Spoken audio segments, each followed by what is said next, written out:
J'espère que vous allez bien, j'espère que vous vous portez bien. Mesdames et messieurs, bonsoir. Nous y voilà pour un autre débat. Et cette fois-ci, nous avons commencé cet exercice avec notre confrère Moustapha Toussa. Nous allons le poursuivre avec un autre confrère à nous, l'Algérie et le Maroc. L'Algérie parle au Maroc, le Maroc va tenter de parler à l'Algérie va essayer d'écouter le Maroc va essayer d'écouter un peu l'Algérie. Ce que les politiques et les diplomates et les dirigeants n'arrivent pas à faire, nous, on va essayer, les journalistes, les membres de la société civile, les intellectuels, entre guillemets, vont essayer de le faire, à savoir dialoguer et débattre des sujets qui fâchent, des sujets qui alimentent des tensions entre les deux pays.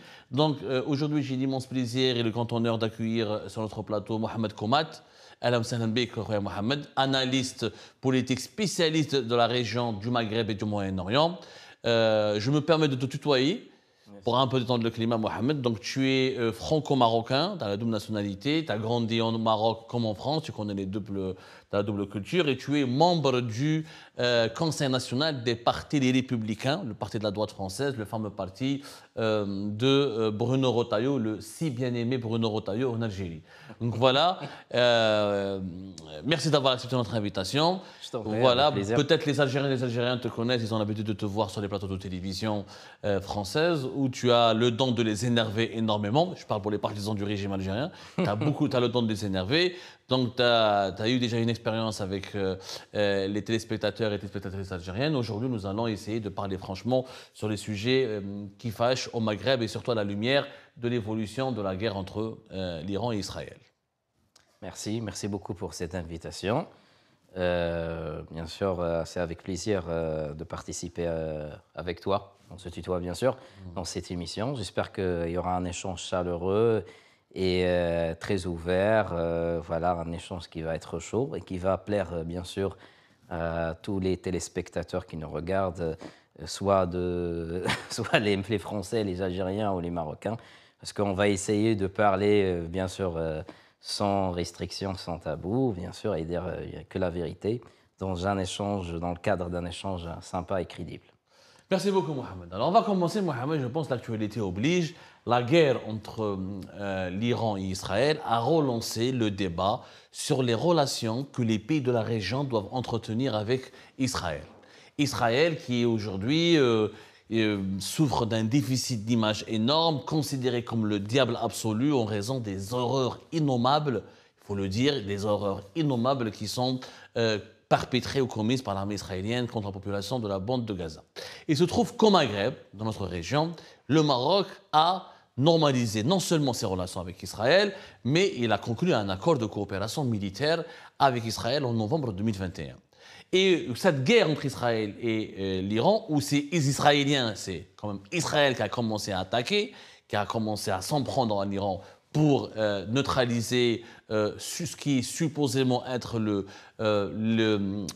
programme nucléaire, le programme d'une bombe, d'un armement nucléaire de l'Iran, et ça a causé une déflagration régionale qui aurait pu aboutir à une troisième guerre déguisée s'il n'y avait pas l'intervention des États-Unis d'Amérique qui ont ramené visiblement, qui ont imposé un accord de paix ou une pause, jusqu'à preuve du contraire, comme on va dire.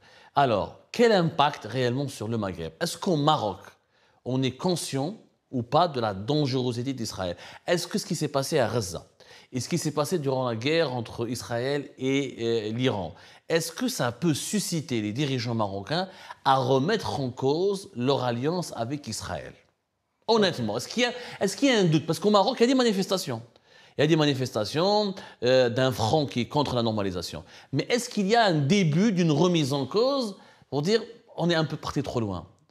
Normaliser les relations peut-être, mais un accord militaire, etc. Est-ce que les relations maroco-israéliennes vont rester normales après ce qui s'est passé au Moyen-Orient, au Proche-Orient? Okay. Tout d'abord, dans un premier temps, je préfère analyser ce qui s'est passé dans la guerre des 12 jours. Voilà, pour bien loin vraiment de ce qui est dit dans les médias qui sont connus. Hein. Mais en toute transparence, la guerre qu'on a vue déjà entre Israël et l'Iran et avec l'implication des États-Unis d'Amérique dans les derniers jours, c'était une guerre fondamentalement un peu comme un théâtre, tout simplement. Parce que quand on voit les choses en réalité, le dernier jour, quand l'Iran a envoyé des missiles balistiques pour bombarder le site, la base américaine au Qatar. Imaginez, en fait, les missiles balistiques qui ne sont même pas codés. Techniquement parlant, quand on dit un missile qui n'est pas codé, ça veut dire que c'est un missile qui n'est pas codé pour se diriger directement vers la cible. Ça veut dire, vous dites à l'armée qatarienne, ou à l'armée américaine, vous leur dites tout simplement, venez, voilà, tout simplement, bombarder les missiles balistiques rapidement, en fait. Il y a pas de, ils ont même pas été cryptés, tout simplement. Et les Américains le savent très bien.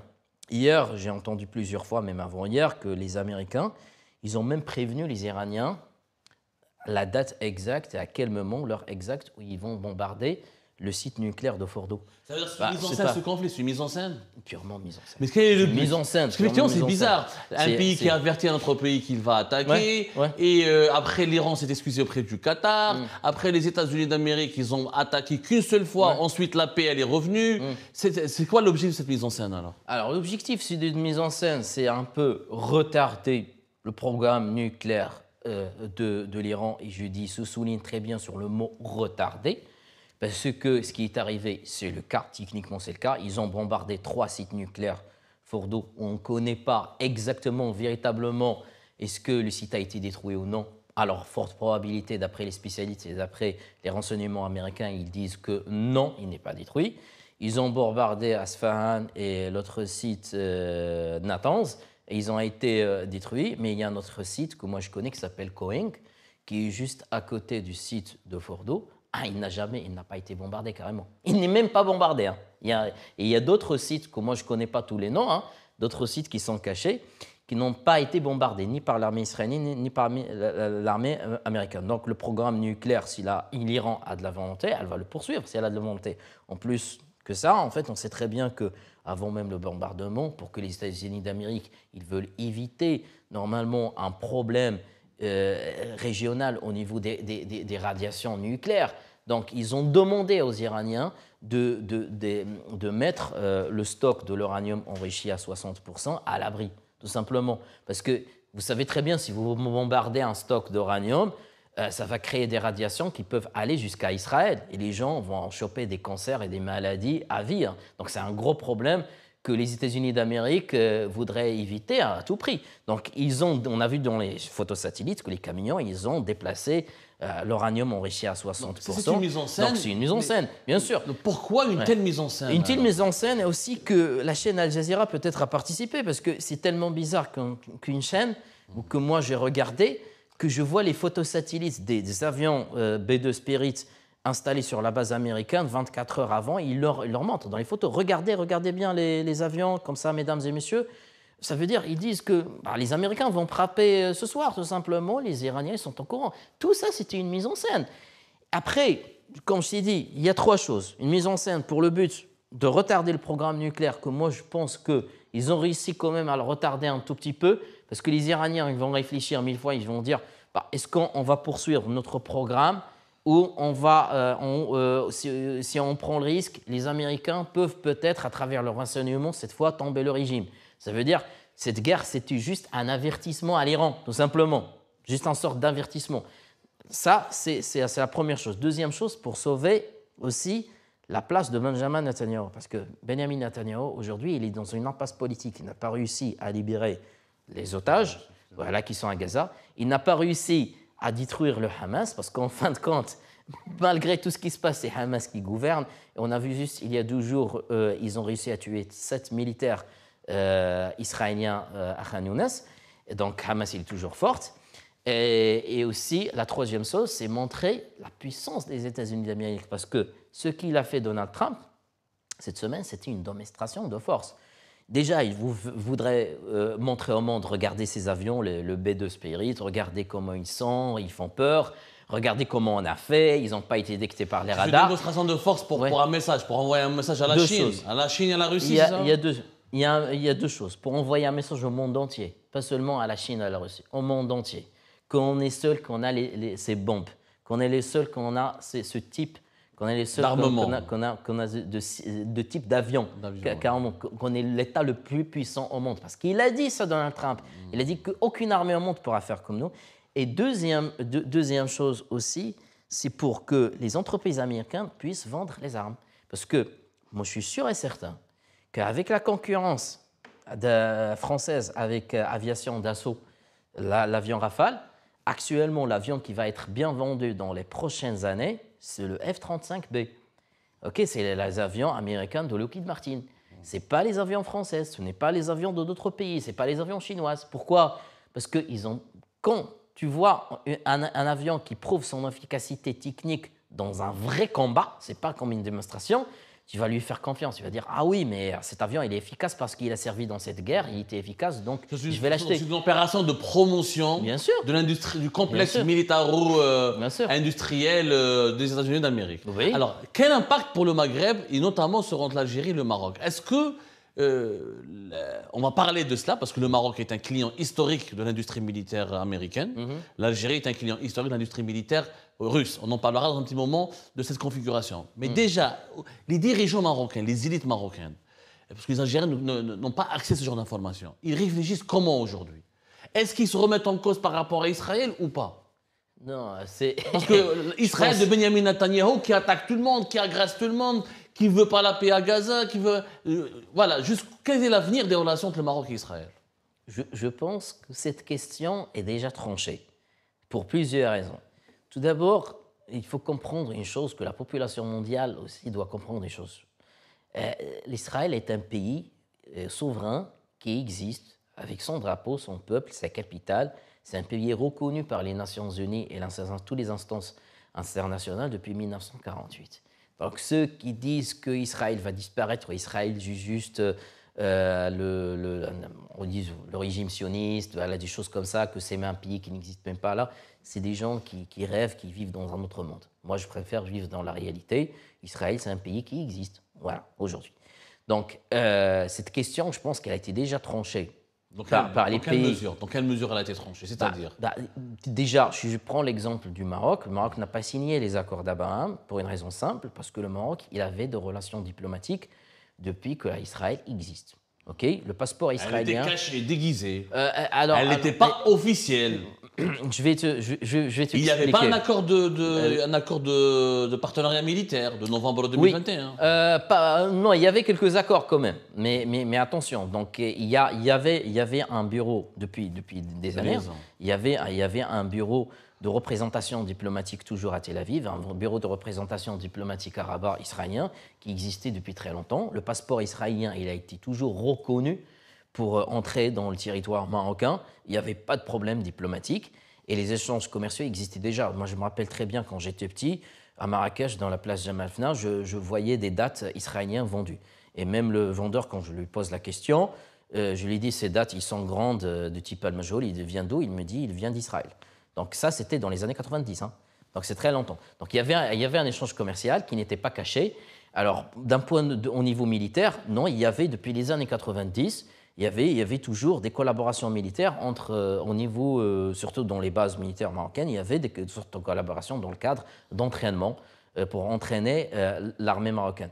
Donc il n'y avait pas de problème. Et aujourd'hui, est-ce que ça va être renforcé, ça va être remis en cause avec Israël, avec tout ce qui s'est passé depuis octobre 2023, ce qui s'est passé dans la guerre Iran-Israël? Rien ne sera remis en cause. Le Maroc va continuer sur ce chemin. Rien ne sera mis en cause. Déjà, par rapport à l'Iran, le Maroc n'a pas de relation diplomatique avec l'Iran. Sa relation est coupée depuis très longtemps. Déjà pour des religions, pas seulement politiques, mais des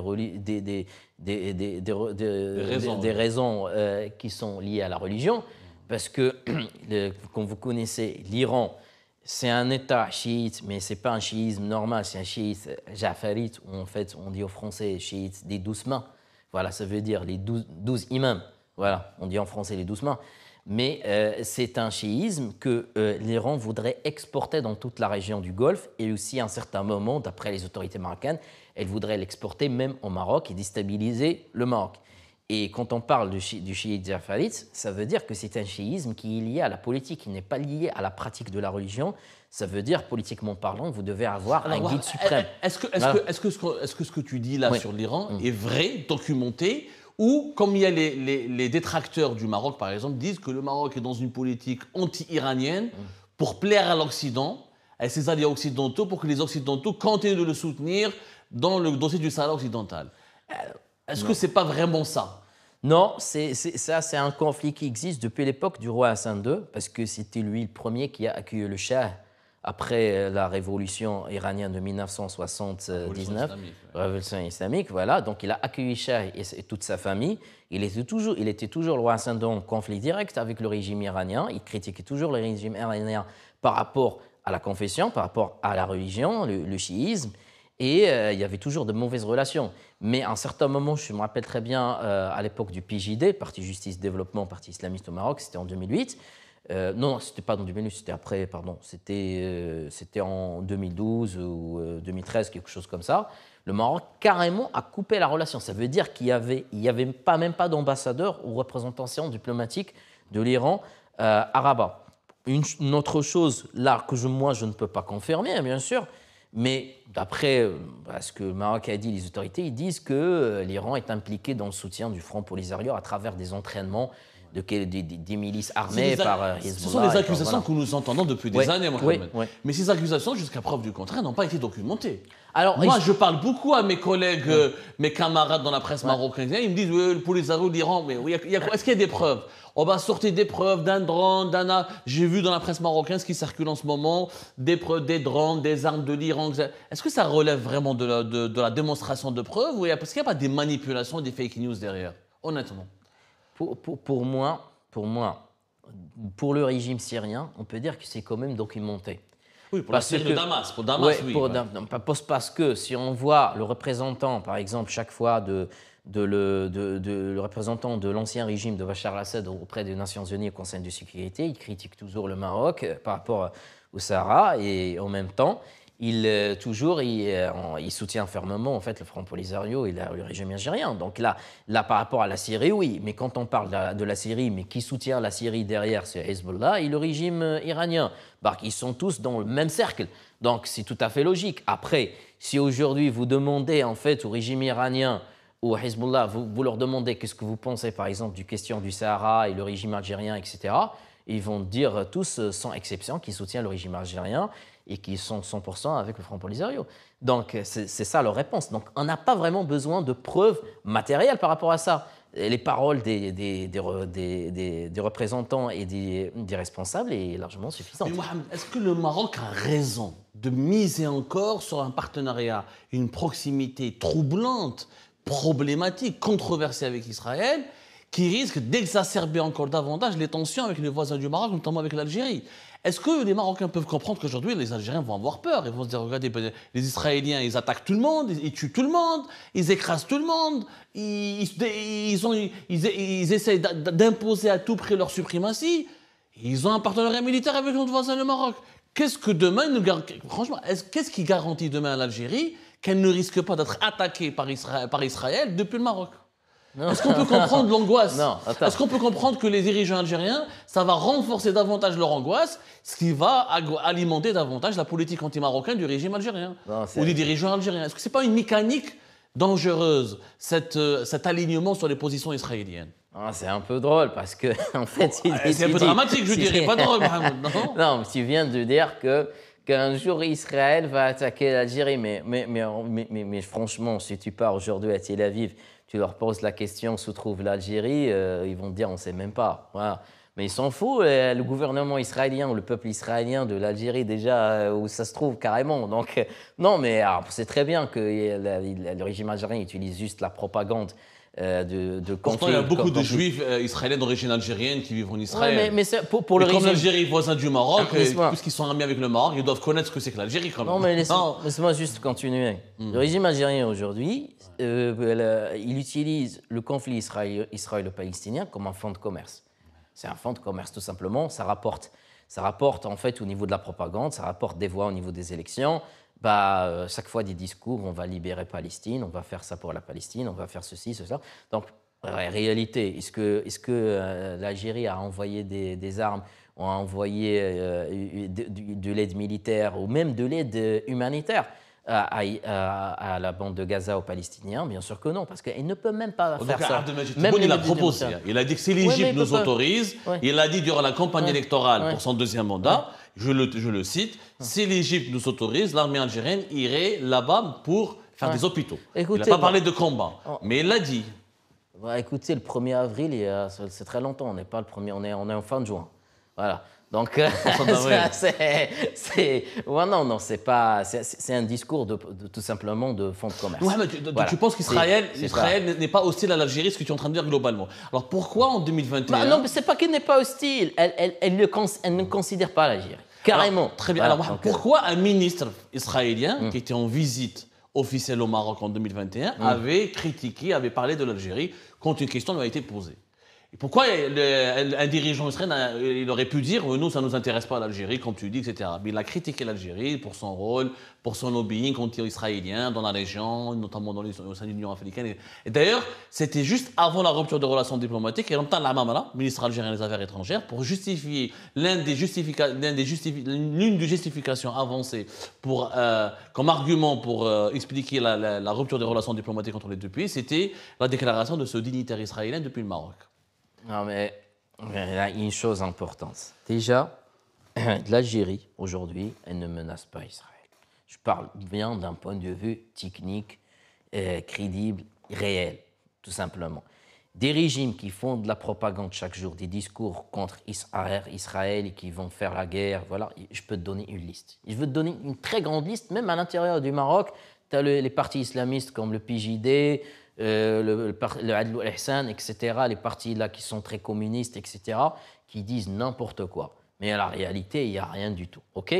Ça, utiliser cette affaire comme un fonds de commerce, je peux te donner une grande liste, même ici en France. Pour même la France insoumise, ils font la même chose. Alors, mais Mohamed, dans la région, est-ce que tu ne serais pas d'accord qu'après la chute de Bachar al-Assad, le dernier régime antisioniste, le dernier État, le dernier pays qui est volontairement antisioniste et qui ne veut pas normaliser ses relations avec Israël et qui critique en permanence Israël, c'est quand même l'Algérie. Il n'y a plus d'État. Tous les autres, ils sont normalisés, ou ils sont en guerre, ou ils sont instables. Tu ne serais pas d'accord avec ce constat quand même? Il y a la Tunisie. Après, la Tunisie, c'est un cas particulier. Voilà. Franchement, ils sont tombés dans la dictature. C'est malheureux pour eux. Et il y a l'Algérie. Et après, il y a des pays qui sont dans la région qui attendent des concessions, tout simplement. Comme par exemple la Syrie. Je pense qu'ils sont sur la bonne voie. Mais après, ce n'est pas le bon moment pour normaliser les relations avec Israël parce qu'il y a Netanyahou. Mais je pense s'il y a un changement à l'intérieur d'Israël, par exemple, d'ici les prochaines années, s'il y aura un gouvernement qui est moins droite et qui est plus centriste, plus ouvert aux négociations et qui fait fin à la guerre dans la bande de Gaza, je pense que la Syrie pourrait être le premier candidat à normaliser ses relations avec Israël et trouver aussi une solution crédible et durable pour le plateau du Golan. Donc, et c'est vraiment, moi j'encourage la Syrie à le faire parce que ça ne sert à rien. Pourquoi ce serait un scénario envisageable pour toi? Bien que les sûr. Syriens d'aujourd'hui, la Syrie actuelle pourrait faire une concession, genre normaliser ses relations avec Israël pour récupérer le Golan? Bien sûr. Mais est-ce que les Israéliens vont donner le Golan? Non, mais il y aura le problème. Non, mais moi ce que j'ai dit qu'il faut faire des concessions des deux côtés, pas avec Netanyahou, mais peut-être avec un prochain gouvernement qui va être plus ouvert aux négociations. Et essayer de trouver une solution durable, comme ils ont fait avec la Jordanie, avec l'Égypte, avec l'Égypte, avec l'autorité palestinienne. Aujourd'hui, ils ont d'excellentes relations aussi avec Israël. L'autorité palestinienne reconnaît aujourd'hui Israël. Donc, après, il y a les pays dans les accords d'Abraham, même qui n'ont jamais été appliqués dans la guerre. Donc, ils l'ont fait. Donc, la Syrie, à un certain moment, ils vont le faire. Après, je prends l'exemple de Ahmad Shara. C'est quelqu'un qui a été préparé depuis très longtemps et c'est quelqu'un qui a été approuvé par les renseignements américains et par la Turquie et par le Qatar. Donc c'est ce que tu vraiment dis est très intéressant. Oui. Mais sur le Maghreb, justement, une explication. Est-ce que le Maroc avait besoin d'un accord militaire avec Israël? Normaliser ses relations, oui. Mais est-ce qu'il y avait besoin? Et est-ce que les informations qui rapportent, qui disent que les Israéliens préparent des bases de drones depuis le Maroc, des exercices militaires conjoints, des transferts de technologie, tout ça. Quel est le but? Parce que tu me dis, l'Algérie n'est pas ciblée. Elle ne sera jamais agressée par l'Israël. L'Israël ne considère pas l'Algérie comme, sur le plan technico-militaire, L'Algérie, effectivement, elle est loin d'Israël, elle ne représente pas une menace. Peut-être sur le plan technico-militaire, mais pas politique et diplomatique. Alors, pourquoi le Maroc? Il y a une course vers l'armement et vers le rapprochement militaire avec Israël. Quel est le but réel? Je vais te le dire déjà. En 2020, ce qui a poussé le Maroc à normaliser ses relations avec Israël, tout d'abord, c'est la reconnaissance de la souveraineté américaine dans le territoire du Sahara occidental. Ça, s'il n'y avait pas ça, cet accord, normalement, le Maroc n'aurait dû pas normaliser ses relations avec Israël. Mais qui a poussé le Maroc à normaliser ses relations avec Israël? C'est l'Algérie. C'est l'Algérie elle-même. Voilà. Comment c'est-à-dire? C'est-à-dire l'Algérie elle-même. Oui, parce que tout simplement. Tu m'étonnes, mon cher Mohamed. Ouais, L'Algérie ouais. déplore, elle condamne. Ouais, Comment l'Algérie? Oui, mais c'est par sa politique anti-marocaine, c'est ça? Par son agressivité à l'égard du Maroc, c'est ce que tu veux dire, c'est ça? Elle soutient. En fait, c'est le seul soutien déjà au niveau mondial pour le Front Polisario. C'est un pays qui est juste voisin et qui veut, normalement, on peut dire autrement, pas le mot détruire, mais vraiment, il souhaite que le mal à son voisin, parce que quand vous dites Est-ce que c'est vrai cela? Bien sûr. Mais est-ce que Mohamed, l'Algérie, sûr. souhaite que tu mènes au Maroc? Est-ce que c'est pas excessif ce constat ou ce jugement? Je vais te donner la preuve. Vous allumez tout simplement la chaîne nationale, le journal de 20 heures de l'Algérie, de la scène algérienne. Comment ils disent le Maroc? Ils disent l'État occupant, le colonisateur, tout simplement. Quand vous citez, comme ça, vous appelez votre voisin pour l'occupant, le colonisateur, l'État du Merzen, le terrorisme, les fake news, etc. Mais excusez-moi, est-ce que ça c'est un voisin? Est-ce que ça c'est un frère? On peut avoir des problèmes, bien sûr. Même Israël et l'autorité palestinienne, ils ont des problèmes. Mais ils ne s'insultent pas. Moi, je vois chaque fois Benjamin Netanyahu et Mahmoud Abbas, et même à l'époque de Yasser Arafat, ils ne s'insultent pas. Voilà. Mais là dans la chaîne télévision nationale algérienne, c'est des insultes chaque jour. Hein. Donc, bien sûr que c'est un voisin ouvertement parlant qui veut que du mal. Mais est-ce que le point de vue, que dirais-tu de ce point de vue algérien qui te dit mais les médias marocains aussi ne sont pas tendres avec l'Algérie? Non. Le Matin du Sahara, le reste, le 360.ma, etc., les caricatures contre les dirigeants algériens, tout ça. Est-ce qu'il n'y a pas aussi une campagne anti-algérienne au Maroc? Il y a une réciprocité au niveau de l'hostilité quand même. Alors, il y a deux choses. Au niveau des réseaux sociaux, parce qu'ils ne sont pas contrôlés par l'État, je confirme, ça existe ça dans les deux côtés, oui. Mais au niveau de la télévision nationale, qui est du service public, franchement, moi, je n'ai jamais vu en fait, des insultes directes. On peut avoir des critiques envers ceux qui soutiennent le Front Polisario, etc. Mais des insultes de ce genre, de création de fake news, ça, on peut le voir uniquement sur les réseaux sociaux. Voilà. Après, pour le Maroc, moi, je te le dis, franchement, ce n'est pas un État où il y a une liberté d'expression aussi comme l'Europe, ou par exemple des journalistes qui sont libres de dire ce qu'ils veulent. Aussi, il y a une grande censure au Maroc, il n'y a pas beaucoup de liberté d'expression en général. Voilà. Après, au sujet en fait, entre le Maroc et l'Algérie, je ne peux pas vraiment les comparer. L'Algérie, là, ils sont vraiment dans un autre monde par rapport à ça. Hein. Donc, il y a une différence entre les deux quand même. Mais revenons au sujet en fait d'Israël. Justement, alors je voudrais te citer des passages, Mohamed, je voudrais te citer des passages, ton commentaire. Tu nous disais tout à l'heure que pour Israël, l'Algérie n'est pas une menace, elle est quasiment inexistante. Elle n'a aucun intérêt, l'Algérie. Alors, je te cite quand même un analyste politique israélien, Maher Masri, qui est un lobbyiste, qui est connu, qui est francophone, qui vit entre la France et l'Algérie. Je pense la France et Israël, et qui publie souvent et régulièrement des contenus favorables à Israël et qui fait du lobbying comme ça dans le monde universitaire en faveur d'Israël. Il a dit voilà, lui il pense que aujourd'hui l'Iran, demain c'est l'Algérie. Israël lutte contre le terrorisme. Première déclaration d'un lobbyiste israélien, d'un universitaire israélien quand même qui enseigne en Israël et en France et qui est très suivi sur les réseaux sociaux. Autre déclaration. En 2020, le ministre des Affaires étrangères israélien, à l'époque, Gabi Ashkenazi, a mentionné un intérêt à ouvrir des canaux informels avec l'Algérie. Parallèlement à la normalisation avec les Émirats et Bahreïn. Si Israël ne s'intéressait pas autant en Algérie, pourquoi il aurait tenu une déclaration pour des relations au moins, ou des discussions moins informelles? Autre déclaration. Des articles dans le Haaretz en 2012. Il indique qu'Israël voyait l'Algérie comme une menace existentielle comparable à l'Iran ou à la Syrie. Je cite le Haaretz 2012.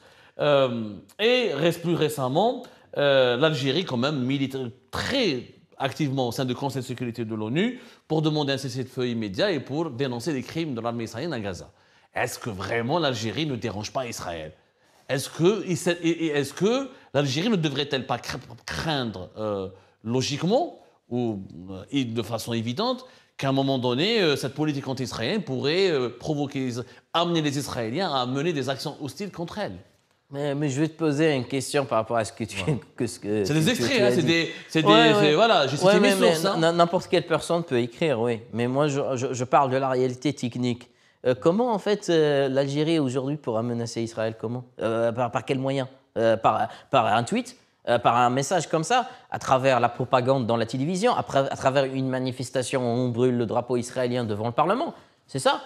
Bah, c'est ça normalement ce qu'ils peuvent, tout simplement. La réalité, la menace, techniquement parlant, n'existe pas. Quand on parle de l'Iran, non, l'Iran, il prépare la bombe nucléaire. L'Iran, ils disent qu'on va carrément détruire Israël n'existera même plus sur la carte. Alors que l'Algérie, quand même, elle dit qu'ils sont d'accord avec la solution des 2 États, etc.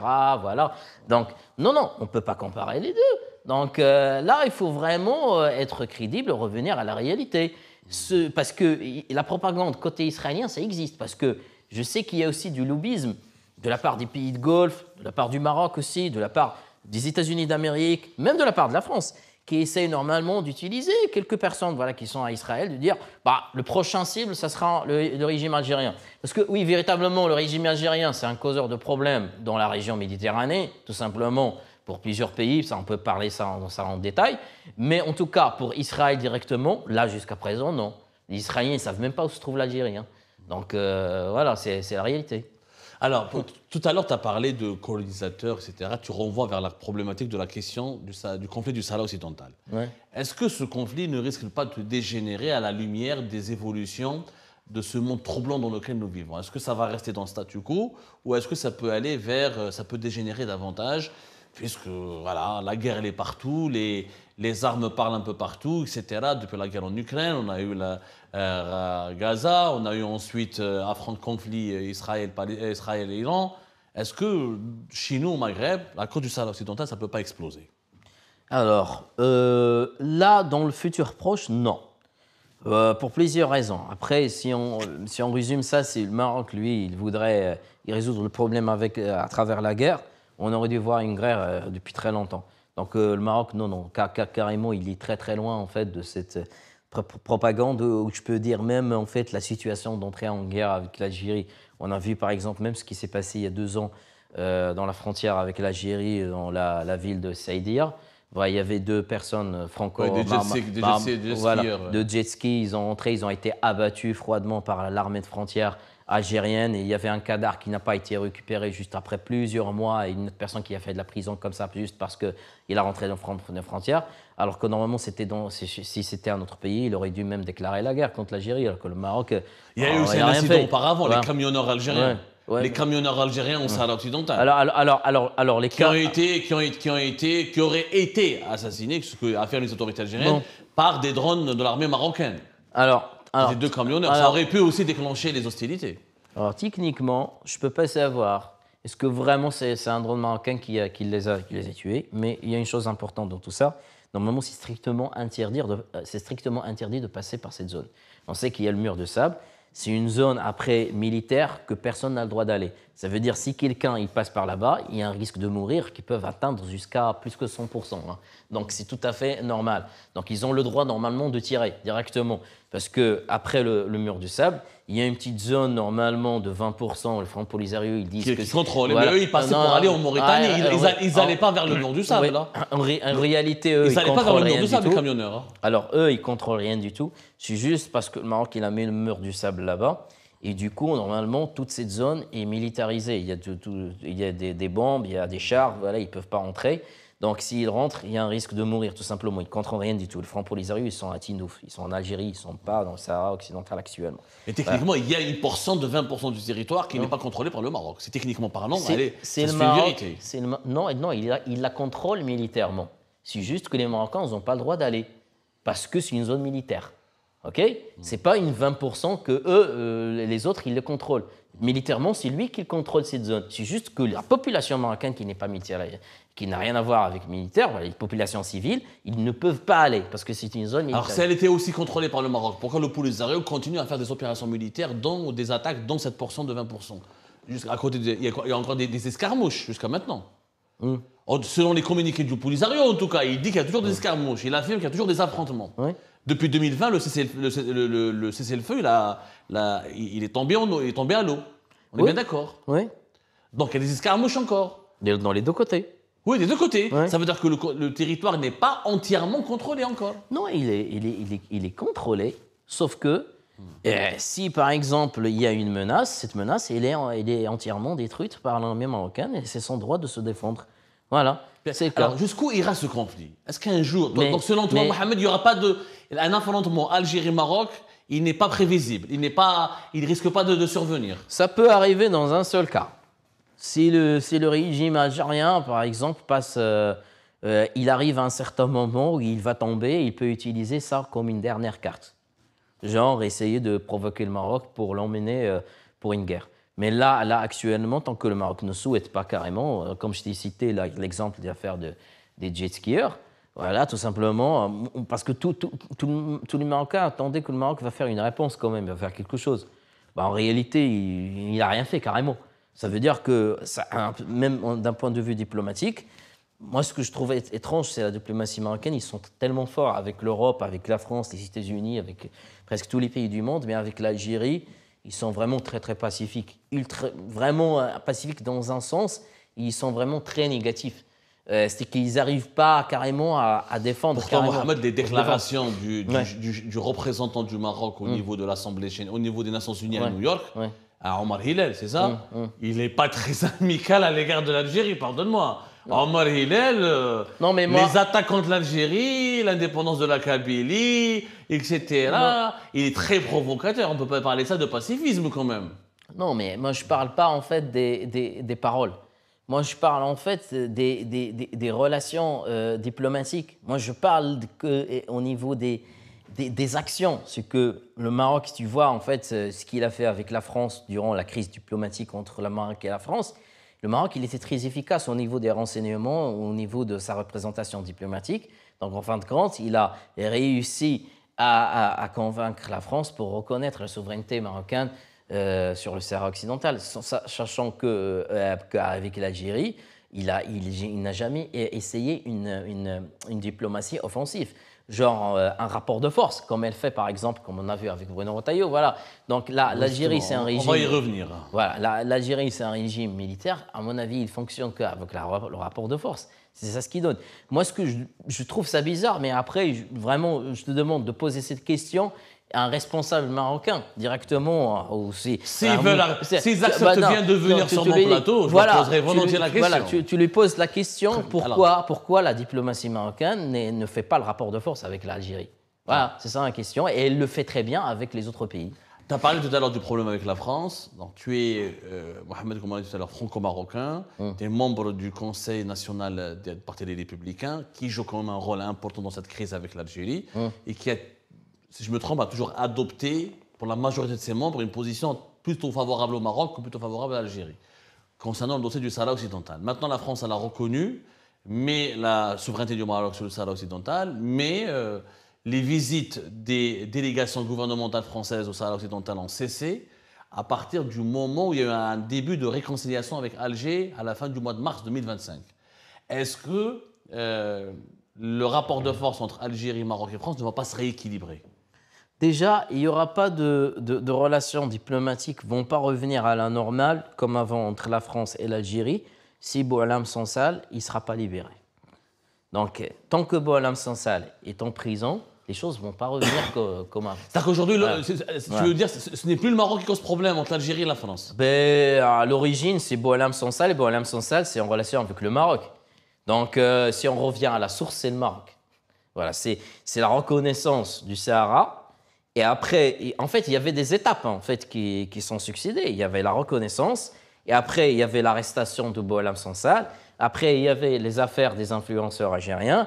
Après, il y avait l'affaire des passeports diplomatiques, etc. Comme ça, on monte, on descend. Mais vraiment, l'affaire qui a explosé tout, c'est l'affaire de Boualem Sansal. Mais Boualem Sansal, normalement, moi, je pense, en fin de mois, il aurait dû jamais être en prison si la France n'avait pas reconnu le Sahara. Ouais. Donc, je le pense. S'il n'y avait pas la reconnaissance de la Maroc, La souveraineté du Maroc sur Sahara occidental, Boualem Sansal ne serait pas en prison. Bien sûr que oui. Parce que Boualem Sansal, il rentrait toujours en Algérie avec un passeport algérien plusieurs fois. Il n'a jamais eu de problème. Là, cette dernière fois, c'est là où il a été jugé pour des faits qui sont très très graves, qui atteignent la souveraineté de l'Algérie. Bon, bien sûr, ce sont des choses inventées, parce que moi, j'ai entendu sur RTL hier les questions qui étaient posées à lui devant le tribunal, c'était du bullshit. Voilà, donc, et bien sûr, c'est comme un bouc émissaire, tout simplement, c'est comme un otage que l'Algérie pourra utiliser, tout simplement pour négocier avec lui. Il s'avère, d'ailleurs, il assume, Bruno Retailleau, le président de ton parti, les Républicains, est très ami avec Boualem Sansal. Il le dit, il a signé même un livre pour la libération de Boualem Sansal, il dit que c'est son ami. D'ailleurs, Boualem Sansal, à son retour d'Algérie, il devait dîner avec, rencontrer Bruno Retailleau. Et cette relation entre Boualem Sansal et Retailleau, etc., elle suscite la controverse en Algérie. Bruno Retailleau, toi tu le connais, tu l'as connu, tu le connais. Ouais. Est-ce que c'est un anti-algérien? Est-ce que c'est un algérophobe, comme le dit la presse algérienne, comme l'accusent les dirigeants? Est-ce que vraiment il déteste l'Algérie? Est-ce que c'est un algérophobe ou juste il défend les intérêts de son pays ou il utilise le conflit politique entre l'Algérie et le Maroc, l'Algérie et la France pour surfer sur l'électorat de droite et se préparer pour les présidentielles de 2027? Quelle est la vérité, honnêtement, toi qui es dans les Républicains? Alors moi je vais te dire. Tout d'abord, moi je ne suis pas avocat de Bruno Retailleau, mais moi je vais te dire la vérité et aussi ce que moi je pense. Bruno Retailleau, c'est quelqu'un qui aime très très bien, vraiment qui aime bien les immigrés qui sont très intégrés. Et les immigrés, soit qui sont d'origine marocaine, algérien, africain, asiatique, peu importe, mais qui sont très bien intégrés, qui aiment la France, qui sont assimilés aux valeurs de la République. Ok ?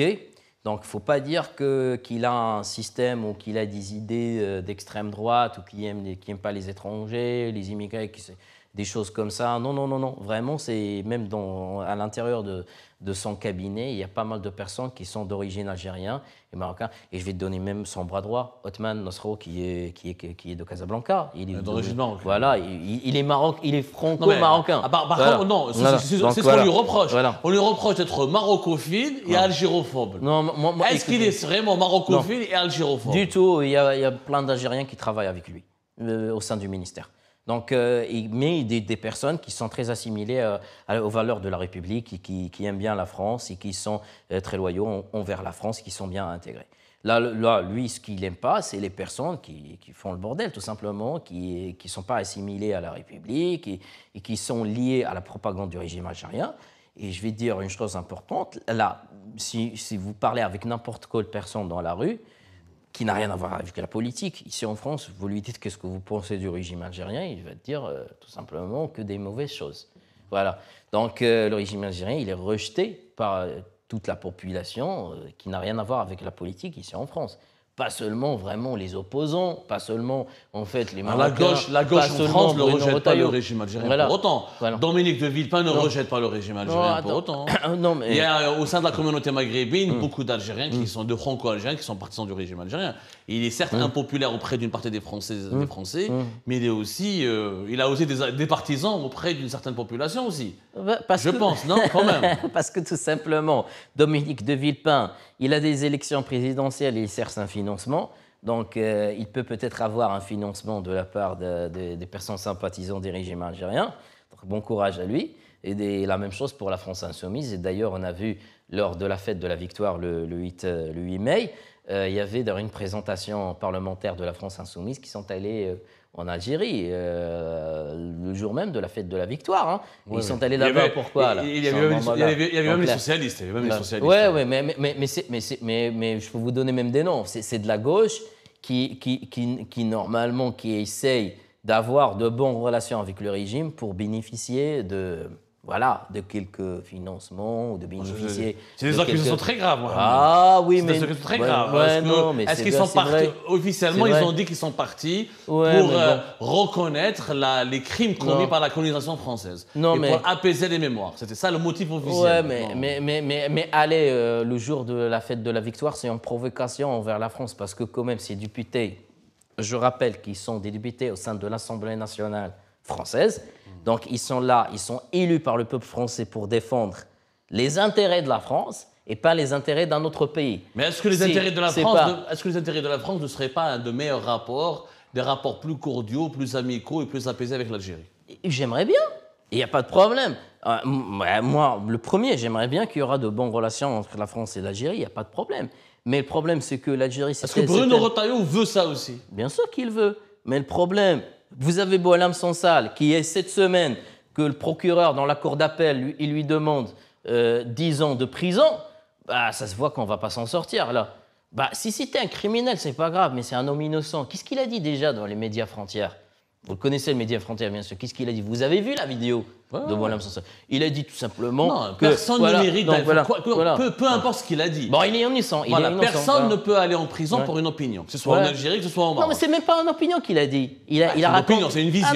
Non. Il a raconté un fait historique qui existe dans tous les livres. Vous pouvez chercher juste sur Google, vous allez le trouver. C'est comme si, par exemple, je vous raconte... Mais vous avez Rachid Nekez qui est parti à Marrakech. Il a dit, un fait historique aussi, que la mosquée de Marrakech a été construite par un personnage historique algérien. Il y a eu des réactions très hostiles. Ouais, mais attendez, il n'a pas été en prison, mais il a été poussé à ce côté le Maroc quand même. Le Maroc, il a commis une faute. Il ne devrait même pas lui donner, il devrait même pas lui donner l'accord pour entrer dans le territoire marocain. Pourquoi? Parce que c'est. Il est libre de venir au Maroc, comme Rachid Nekez. Non, il est pas. Non. Chaque pays est souverain, ses frontières. C'est vrai que le Maroc n'impose pas de visa pour l'instant pour les Algériens. Mais pour quelqu'un qui passe à la télé, passe dans les médias, dans les réseaux sociaux, qui dit n'importe quoi, pourquoi lui laisser rentrer tout simplement à travers la police des frontières? C'est la faute du Maroc. Dès qu'il a fait la vidéo... C'est ça la démocratie, non? Bien sûr que chaque pays... Mais la démocratie, c'est de laisser les gens dire ce qu'ils pensent et ce qu'ils veulent, même s'ils disent un peu n'importe quoi. Non, mais lui, il est étranger au Maroc. Il n'est pas algérien. Il peut dire ce qu'il pense de l'Algérie à l'intérieur de l'Algérie et même à l'extérieur. Ouais. Mais lui, il n'est pas marocain, lui. Pourquoi? Et en plus de ça, il a surfé sur un terrain d'histoire que lui, il ne connaît pas, que moi, je connais très bien.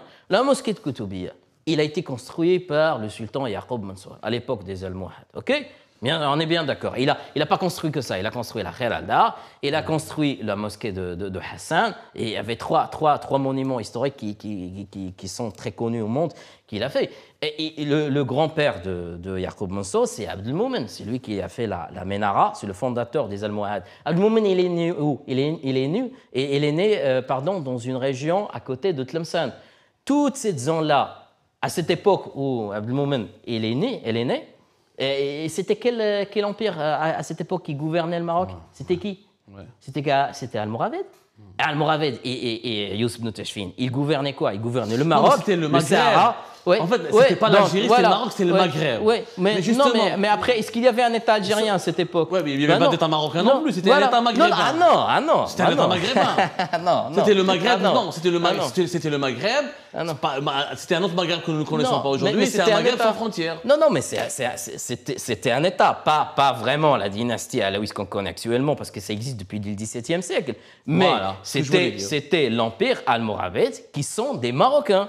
Voilà, tout simplement. Donc, ils sont nés à l'époque. Al-Morabéton, il y a des Al-Morabéton algériens, il y a des Mauritaniens, il y en a même qui viennent de l'Afrique subsaharienne. Non, mais tous. C'était pas le Maroc à 100%. Non, c'est un seul profil. C'est un seul empire, avec des institutions, avec un sultan, avec un gouvernement, avec l'allégeance. On fera une émission. Je propose de faire un volet spécial sur l'histoire. Parce que là, Yaqub Mansour, si on rentre dans l'histoire... Et tous les sultans almohades, ils sont enterrés au Maroc. Si c'est le cas, pourquoi ils ne sont pas enterrés en Alger? Voilà, tous, ils sont au Maroc, là. Non, mais si vous posez la question, soyez vraiment crédible, si vous posez la question même en espagnol, vous allez aller à Séville, vous allez trouver le drapeau almohade là-bas dans la vieille ville de Séville, à côté de la Khair al-Dar, la tour des Oro, etc. Et vous posez la question à n'importe quelle personne, ils vont te dire c'est des Marocains. Il ne va pas te dire l'Algérie, il va te dire les Marocains.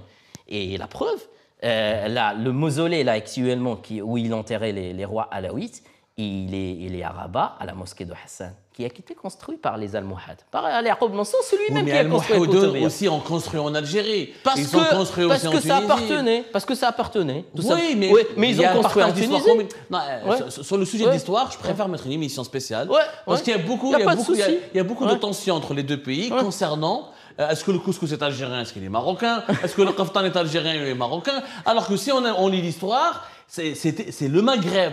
Le Maghreb, il y avait un Maghreb qui a existé, il y avait des dynasties, le Mourabitoun, le Mouah, qui ont essayé d'unifier le Maghreb. Ça existait, c'était pas l'Algérie, c'était pas le Maroc. Oui, mais ça, c'est une émission à part. Mais ils sont issus du tribut marocain. Ça, on va en parler plus tard. On fera une émission à part sur l'histoire, sur les vrais et les faux de l'histoire. Mais pour revenir à l'actualité, maintenant, entre la France et l'Algérie, le problème, est-ce que le Maroc ne va pas freiner la réconciliation? Et est-ce que Bruno Retailleau, si par exemple il va se présenter aux élections présidentielles, et s'il devient président de la République en 2027, est-ce qu'il va se comporter de façon équitable à l'égard de l'Algérie, à l'égard du Maroc? Est-ce que la droite française n'est pas trop favorable au Maroc au détriment de l'Algérie? Tout d'abord, je peux dire la droite et le centre, et même la gauche du Parti socialiste. Tous, ils sont d'accord aujourd'hui que le rapport de force, c'est celui qui fonctionne avec le régime algérien. Pourquoi? Parce que l'opinion publique française, il est d'accord avec la politique de Bruno Retailleau. Il y a juste une petite minorité là, qui sont à l'intérieur de la France insoumise, du Parti communiste, une petite minorité qui dit le contraire. Okay? Donc il y avait, à l'époque où il y avait la reconnaissance, il y avait un sondage Ipsos qui est sorti qui dit seulement qu'il y a un seul parti politique qui est contre la décision d'Emmanuel Macron. C'est la France insoumise. Tous les partis, je parle des sympathisants et les adhérents, tous sans exception, vous connaissez Ipsos, c'est très crédible. Et moi, j'ai vu le rapport, ils sont tous avec le Maroc. Ça veut dire quoi? Ça veut dire que l'opinion publique, il est favorable à la décision de Macron. Et Bruno Retailleau, qu'est-ce qu'il va faire pour gagner les élections? Il va suivre l'opinion publique, bien sûr. Il ne va pas suivre la minorité qui sont avec la France insoumise. Voilà. Donc, après, la réalité, qui est le perdant, le gagnant dans cette histoire? Parce que qu'est-ce que veut la France aujourd'hui? Elle voudrait libérer Boualem Sansal, elle voudrait avoir de bonnes relations diplomatiques avec l'Algérie pour qu'il puisse commercer avec l'Algérie et aussi une bonne relation au niveau par rapport aux collaborations sécuritaires concernant le terrorisme, l'immigration aussi, etc. Parce que l'Algérie ne donne pas de laissez-passer consulaire pour permettre à expulser les étrangers, les délinquants qui sont dans les CRA aujourd'hui. Et ça, c'est un sujet qui est très chaud pour la population française en général et qui est très récupéré, utilisé par l'extrême droite et qui font vraiment beaucoup de pression sur Bruno Retailleau parce que Bruno Retailleau, aujourd'hui, il est ministre de l'Intérieur, il subit une grande pression de la part de Marine Le Pen, de la part de l'extrême droite, parce qu'ils disent tout simplement qu'il n'est pas efficace, il n'arrive pas à expulser. Voilà. Mais est-ce qu'en pratiquant une politique hostile contre l'Algérie ou le régime algérien, il pourrait être efficace? Finalement, l'Algérie risque de piéger Bruno Retailleau, elle risque de lui causer du tort. Non, la France, elle a bien sûr beaucoup d'appui, elle a beaucoup de choses qu'elle pourrait utiliser contre le régime algérien pour faire pression, sauf que Macron et son ministre des Affaires étrangères, vous connaissez, ils sont un peu centristes, tout simplement. Jean-Noël Barrot, il est issu de Modem, il n'a pas la même mentalité que la droite. Il ne voudrait pas aller trop loin, surtout qu'on est dans une période de fin de mandat, 2027 se rapproche.